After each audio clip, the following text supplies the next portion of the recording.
Well, hey there. Welcome to week 8. Thanks for journeying with me all of this time.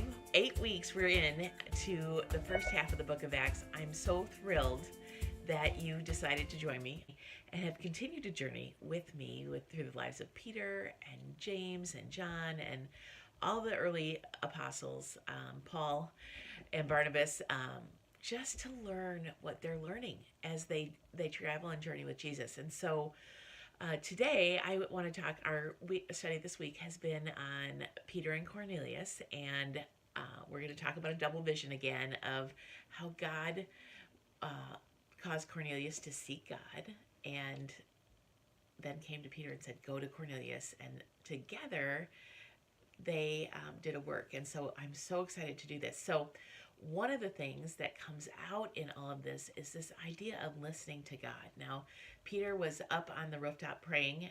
I mentioned in the study that he may have been hangry because he was hungry. It was lunchtime.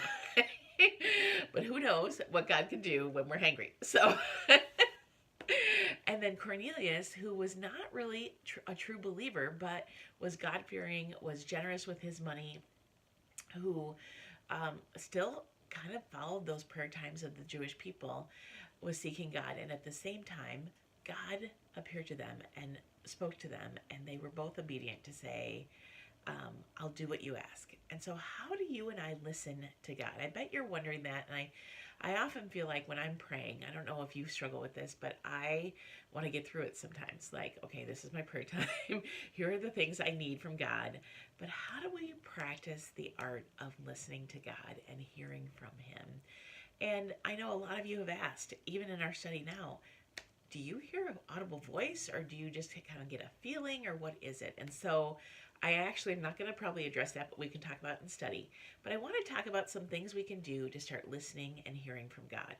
So the first thing I think we all need to kind of discuss is this idea that it takes practice. It's a spiritual discipline to show up and spend time with God and pray and spend some time listening.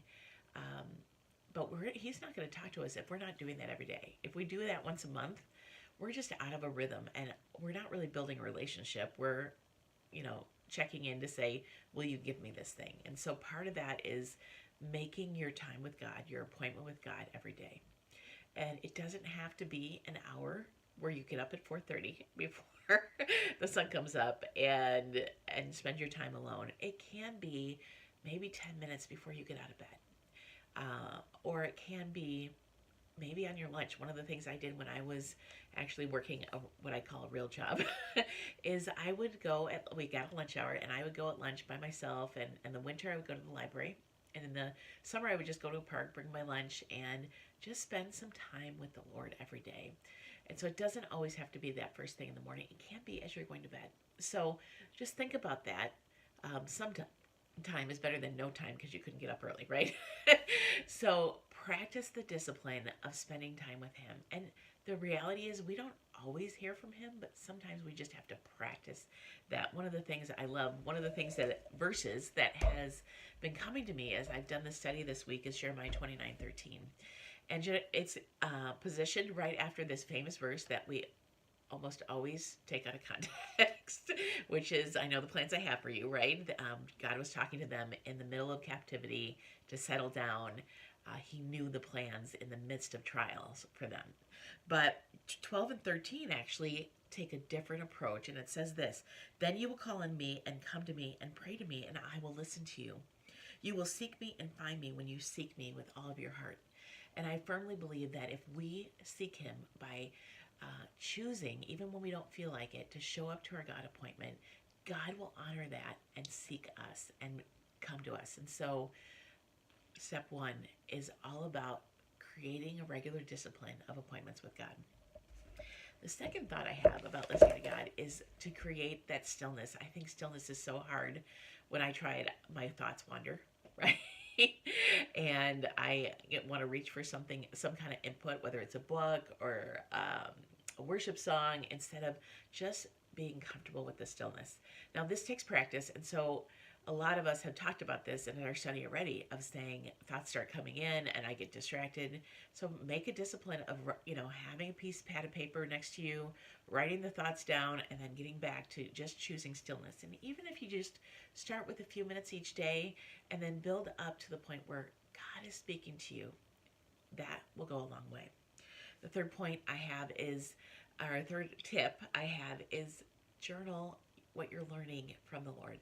Now, this is like the pot calling the kettle black. I am not a big journaler. I don't love journaling. And yet, I really encourage my coaching clients, especially my individual coaching clients, to have a journal and for each session to write down what are they taking away? What are they learning from our coaching conversation? And how can they look back on that? And for you, God is your coach. Write down what you're learning from him, even if it's just a few sentences. If you're not a big journaler, you don't have to write pages and pages for each day. And like, I woke up at 6 and then I said this prayer, or that, but it can be just what God is speaking to you. And sometimes it's through his word. Sometimes you do get that feeling that God is speaking to you about something. Write that down, what you're learning.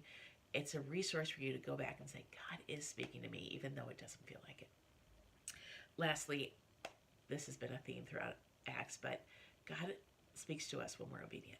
And so if you notice about both Peter and Cornelius, they were both obedient to what God said. Even Cornelius, who had not really heard from him before, right? Go and get Peter. So he sends his people to get Peter. Peter, the same thing. People are coming for you. Go with them to the house of Cornelius. And so we, like them, need to be obedient. And when we are obedient, God will continue to speak to us. I know from my own life, I had never felt more connected to God when I was obediently leaving my job and striking out on my own. And you and I can experience that too by just being obedient with the simple things, right? And sometimes being obedient means we're just going to do those simple things God is asking, like showing up for an appointment with him, or, whatever it is that you're working on with God. How can you bring your obedience to him and say, I will do it? And the best place to start with obedience is God's word. Are we being obedient to what we're learning in the word? And so if you don't feel like God is speaking to you, start with his word and move into that stillness time where he is speaking to you. So I have a resource for you. I wish I'd saved this. When I moved from my last house, I had to downsize, and I think I got rid of this book. But it's a great book. It's called The Papa Prayer, and it's by Larry Crabb. This is a book he writes about how we have this tendency to kind of make prayer about crisis and about what we need. And yet prayer is designed to be a relationship building tool for us and God. And so in the book, he gives you tools to really start listening to God about how to have more of a conversation with God and less of a kind of a slot machine. God, I need this today, and pull the lever, but more of that relationship. So run to Amazon if you're interested and get that book. It's really, really good. All right.